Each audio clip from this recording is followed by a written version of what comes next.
नवाज शरीफ शुरू से चौधरी शुजात को पसंद करते हैं।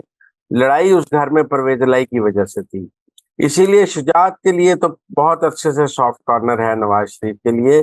शुजात के बच्चों का मसला नहीं था, मसला पहले भी परवेज लाई और मोनस का था, मसला आज भी परवेज लाई और मोनस का है, मसला पहले भी वजाहत वगैरह का था, मसला आज भी उनका है। ठीक है। अच्छा मुज़म्मिल साहब, दूसरी अंदर की खबर बताएं कि तकरीबन एक दहाई से भी ज़ायद अरसे के बाद पाकिस्तान पीपल्स पार्टी के बानी और जो साबिक वजीर आज़म थी जुल्फ़िकार अली भुट्टो, उनके उनके फांसी को जो है वो अदालती कत्ल करार देने के सदारती रेफरेंस जो है वो समाअत के लिए मुकर्रर कर दिया गया है। आगे क्या होगा? देखिए, ये दुरुस्त है कि भुट्टो का अदालती कत्ल, इस बारे में तो कोई दो राय नहीं है कि भुट्टो का अदालती कत्ल हुआ था, और अदलिया को इस पर पीपल्स पार्टी और भुट्टो के वरसा से माफी मांगनी चाहिए। ये कोई बात नहीं है कि आप अदालती कत्ल के ऊपर जिद करके बैठे रहें कि हमने कत्ल कर भी दिया है तो हम माफी नहीं मांगेंगे। पाकिस्तान की अदलिया को उस फैसले को रिवर्स भी करना चाहिए और इस अदालती कत्ल पर भुट्टो खानदान से माफी भी मांगनी चाहिए। ये दुरुस्त है कि उन जजों के खिलाफ तो अब कोई कार्रवाई नहीं हो सकती, उनमें से कोई भी अब जिंदा और हयात नहीं है, लेकिन बहरहाल तारीख में ये जरूर लिखा जाना चाहिए कि उन जजों ने नाइंसाफी की है। लेकिन ये टाइमिंग बहुत दिलचस्प है। अब अगर इलेक्शन से पहले इस रेफरेंस का फैसला हो जाता है और भुट्टो का कत्ल अदालती कत्ल से करार दिया जाता है, तो इलेक्शन से पहले तो भुट्टो जिंदा हो जाएगा, एक दफा तो भुट्टो हो जाएगी। तो पीपल्स मैं पार्टी को एक बार फिर दोबारा बयानिया मिल जाएगा। आप मेरी बात समझे, क्या हम ये कहें कि जी ये पीपल्स पार्टी के लिए सहूलतकारी हो रही है, इस टाइमिंग पर ये रेफरेंस लगाकर भुट्टो को जिंदा करने की कोशिश की जा रही है? नहीं, हम ऐसा नहीं कहेंगे। हालांकि अगर ऐसा कोई पीपल पार्टी के मुखालिफ के साथ हो रहा होता तो आज बिलावल इसको जरूर लाडलापन कह देते और कहते कि जी ऐसा रेफरेंस तो इलेक्शन के बाद सुना जाना चाहिए, इसका तो वोट बैंक पे बहुत असर होगा, भुट्टो जिंदा हो जाएगा, लोग भुट्टो को भूल गए हैं, एकदम आप भुट्टो को जिंदा कर देंगे, एकदम मजलूमियत का कार्ड आ जाएगा, विक्टिम हो जाएगा, लोग कहेंगे हाँ वो कत्ल हुआ था अदालती।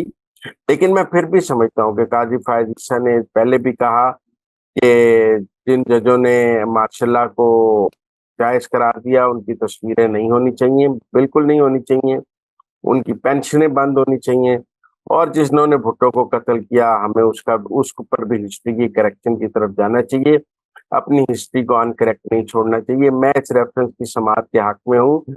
ये बात मैंने वैसे कही है कि इस इलेक्शन से पहले इस समाअत का बहुत वो फायदा होगा पीपल्स पार्टी को अपनी इलेक्शन कैंपेन। ठीक है।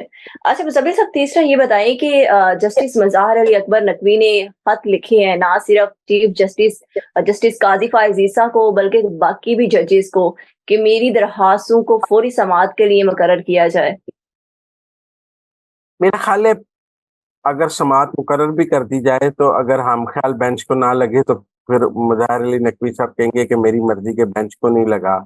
जैसे उन्होंने सुप्रीम जुडिशल काउंसिल के अरकान पर पहले एतराज कर दिया कि जिन 3 अरकान ने मेरे खिलाफ वोट दिया है उन्हें जुडिशल काउंसिल से निकाल दें। अब आप जिस बेंच के आगे लगा देंगे वो कहेंगे मुझे ये बेंच काबिल कबूल नहीं है, मेरी मर्जी के बेंच के आगे लगाया जाए। तो मेरे ख्याल में ये मज़ाहर अली नकवी साहब की कोई तसल्ली नहीं कर सकता।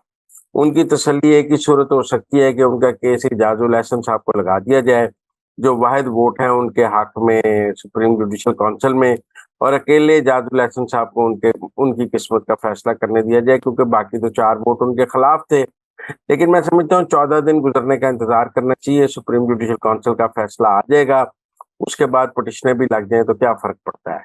लेकिन पहले सुप्रीम जुडिशल काउंसिल का फैसला होना चाहिए, उसके बाद ये पिटिशनें लगनी चाहिए। उनकी कोशिश है कि सुप्रीम जुडिशल काउंसिल के कार्रवाई पर उन्हें स्टे मिल जाए, जैसे ऑडियो लीक्स के कमीशन की कार्रवाई पर बंदियाल ने स्टे दे दिया था, जैसे और चीजों पर प्रैक्टिस एंड प्रोसीजर बिल के बनने से पहले ही स्टे दे दिया था।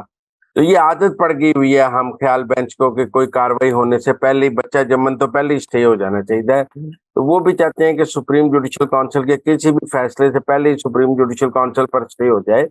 मैं नहीं समझता ये ठीक है, पहले सुप्रीम जुडिशल काउंसिल की कार्रवाई पूरी होगी, उसके बाद वो कोई पिटीशन दायर करना चाहते हैं तो जरूर दायर करें। تھینک یو مزمل صاحب کہ آپ نے ہمیں اندر کی خبروں سے باخبر کیا. مزمل صاحب کے مطابق پہلے سپریم جوڈیشل کونسل کا فیصلہ آ جانا چاہیے, پھر اس کے بعد سپریم کورٹ میں جسٹس مظاہر علی اکبر نقوی کی درخواست سے سماعت کے لیے مقرر ہونی چاہیے. اس کے ساتھ ہی مجھے اجازت دے.